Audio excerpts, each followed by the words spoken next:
Anda kembali menyaksikan Kompas Pagi. Timnas Indonesia menjalani pemusatan latihan terakhir di Bali United Training Center Gianyar, Bali. Sebelum menuju lapangan, para pemain diserbu supporter yang meminta tanda tangan maupun foto bersama. Rizky Ridho, Hernando Ari, hingga Joy Pelupesi dengan ramah menerima permintaan foto maupun tanda tangan dari supporter. Sabtu kemarin menjadi hari terakhir Jesus dan kolega menggelar pemusatan latihan di Bali dan akan dilanjutkan di Jakarta. Pada latihan tertutup ini, skuad Garuda menjalani latihan teknis dan taktik untuk mematangkan strategi saat melawan Tiongkok nanti. Dari 32 pemain yang dipanggil Kluivert, Sandy Walsh absen lantaran cedera dan Eleanor Reinders dicoret karena harus menunggu istrinya yang akan melahirkan. Sedangkan Kevin Dix dan Martin Pas baru akan bergabung saat latihan di Jakarta.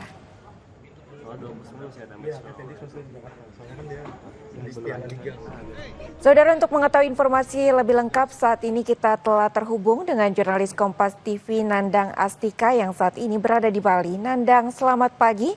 Pukul berapa rencananya Timnas akan kembali ke Jakarta hari ini? Lalu persiapan apa saja yang telah dilakukan jelang pertandingan melawan Tiongkok minggu depan? Selamat pagi, Nanda. Memang kalau posisi saya saat ini, saya sedang berada di pantai Santai, tepatnya di belakang hotel yang merupakan tempat timnas para pemain timnas. Memang dari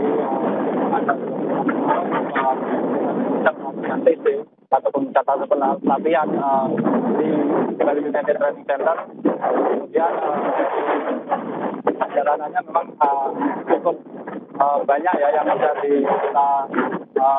kita saksikan. Itu mungkin ada jumlah pemain yang bisa terkait dengan pelatih kita, kemudian tidak bergabung. Anda, maaf, kami tidak terlalu jelas mendengar suara Anda. Apakah bisa mendekatkan mic-nya ke mulut Anda dan mungkin bisa dilaporkan lagi terkait dengan perkembangan terkini? Ya, Nanda. Jadi kalau untuk jadwal keberangkatan dari pemain timnas Indonesia sendiri memang dijadwalkan pada sore hari ini.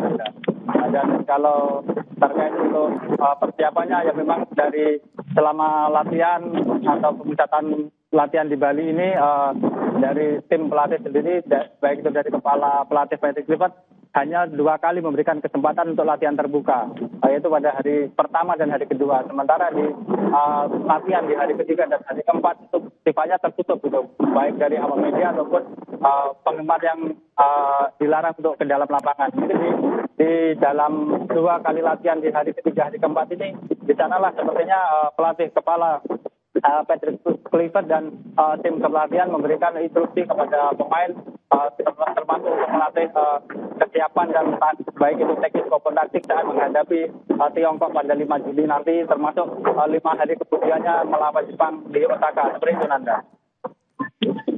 Baik, Nandang, tadi Anda menyebutkan bahwa Timnas akan kembali ke Jakarta pada sore hari. Apakah sudah ada informasi jam berapa untuk keberangkatannya? Ya, hingga saat ini informasi awal yang kami terima rencananya pemain timnas akan bertolak ke Jakarta melalui Bandara Internasional Ngurah Rai sekitar pukul 16. Karena dan sebelum itu nanti diinformasikan juga akan ada konferensi pers yang akan disampaikan langsung oleh pelatih kepala yaitu Patrick Kluivert dan timnas kapten timnas JIZ, seperti itu. Namun untuk keberangkatannya sendiri ini juga kita masih belum mendapatkan informasi yang jelas apakah akan melalui jalur umum seperti penumpang atau melalui jalur lain, karena ada informasi juga pemain timnas ini nanti akan melalui jalur VIP dan kemudian akan menggunakan pesawat charter, seperti itu, Nanda. Baik, Nandang, terima kasih atas laporan Anda. Rencananya Timnas akan kembali ke Jakarta pada sore hari ini. Terima kasih jurnalis Kompas TV Nandang Astika melaporkan langsung dari Bali. Tanpa Martin Pas, Emil Audero siap amankan gawang Timnas dari Tiongkok di SUGBK Jakarta. Di luar absennya beberapa pemain pilar, mantan pemain Timnas Indrianto Nugroho percaya pemusatan latihan yang lebih panjang akan sangat bermanfaat untuk membangun chemistry pemain. Sejumlah pemain pilar timnas Indonesia absen pada laga krusial lanjutan kualifikasi Piala Dunia Zona Asia 2026 kontra Tiongkok. Nama-nama seperti Martin Pas, Marcelino Ferdinand, Eliano Reinders hingga Ragnar Oratmangun dipastikan absen dengan beragam alasan. Kondisi ini tentu jadi kekhawatiran publik di tengah upaya Garuda menembus Piala Dunia. Analis sepak bola Akmal Marhali bilang sejatinya kondisi ini tidak akan berpengaruh banyak terhadap kualitas tim. Untuk mengisi pos penjaga gawang yang ditinggal Pas, Emil Audero bisa diandalkan. Sementara untuk posisi Marcelino dan Ragnar, ada beberapa opsi yang bisa jadi pilihan. Di antaranya Egy Maulana Fikri, Stefano Lillipali, Yakob Sayuri hingga Beckham Putra. Senayan, kalau gaya bermain, tipikal karakter mental, saya pikir Amel Audero punya kemampuan yang tidak kalah dari Martin Pas. Yang perlu menjadi pertanyaan adalah siapa sebenarnya yang menggantikan posisi Marcelino.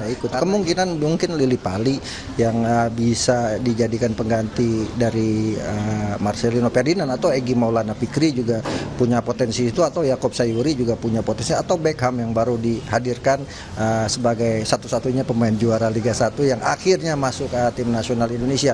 Tapi menurut saya, sementara itu, mantan pemain timnas Indrianto Nugroho meyakini pemusatan latihan yang digelar lebih panjang di Bali akan sangat berpengaruh di pertandingan. Pemain jadi memiliki banyak waktu memahami taktik yang diinginkan Patrick Kluivert. Di samping itu, chemistry antar pemain juga praktis akan meningkat.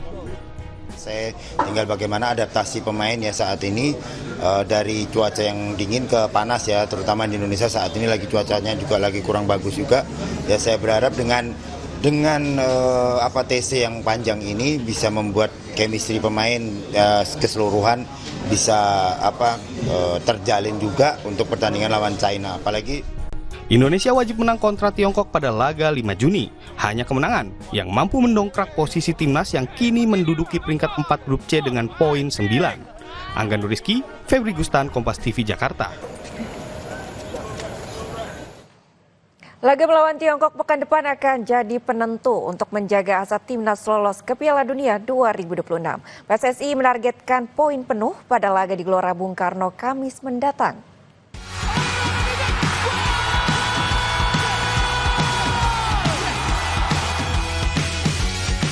Kamis 5 Juni 2025 jadi laga penting bagi timnas Indonesia untuk menjaga asa tampil di Piala Dunia 2026. Menang melawan Tiongkok di Stadion Gelora Bung Karno jadi target yang harus dicapai tim asuhan Patrick Kluivert. Ketua Umum PSSI Erick Thohir menyebut timnas fokus menghadapi Tiongkok terlebih dahulu sebelum nantinya tim Garuda akan menghadapi Jepang 5 hari berselang. Fokus dulu lawan China, karena kalau lawan China kita tidak dapat poin 3, ya saya rasa berat sekali kita untuk ke playoff. Sedangkan kita targetnya kan paling tidak ranking 3, ranking 4 supaya kita ke playoff. Gitu. Satu fokus dulu lawan China dulu aja. Pelatih timnas Patrick Kluivert optimistis bisa memenuhi target tersebut. Kluivert saat ini tengah menyeleksi pemain pilihannya untuk menghadapi Tiongkok dan Jepang. Dari 32 pemain yang dipanggil, hanya 23 pemain yang akan dibawa pada kualifikasi Piala Dunia 2026. Countries, but I think that we have a good possibility to win from China. Everybody knows that Japan has a very good team. They're already qualified, but of course we're going to put all our effort in to win that game as well. So the chances are quite realistic that we can win from China, and the match against Japan would be more difficult. Kemenangan lawan Tiongkok jadi harga mati buat skuad Garuda. Lalu, siapa yang bakal dipilih Patrick Kluivert untuk mengawal lini tengah timnas? Tim Liputan, Kompas TV. Saudara, kami akhiri Kompas Pagi hari ini. Saya Nanda Aprilia. Dan saya Claudia Carla, senang sekali bisa menemani Anda di Kompas Pagi-pagi ini. Selamat beraktivitas dan sampai jumpa.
Puncak Haji 2025 akan segera tiba. Oki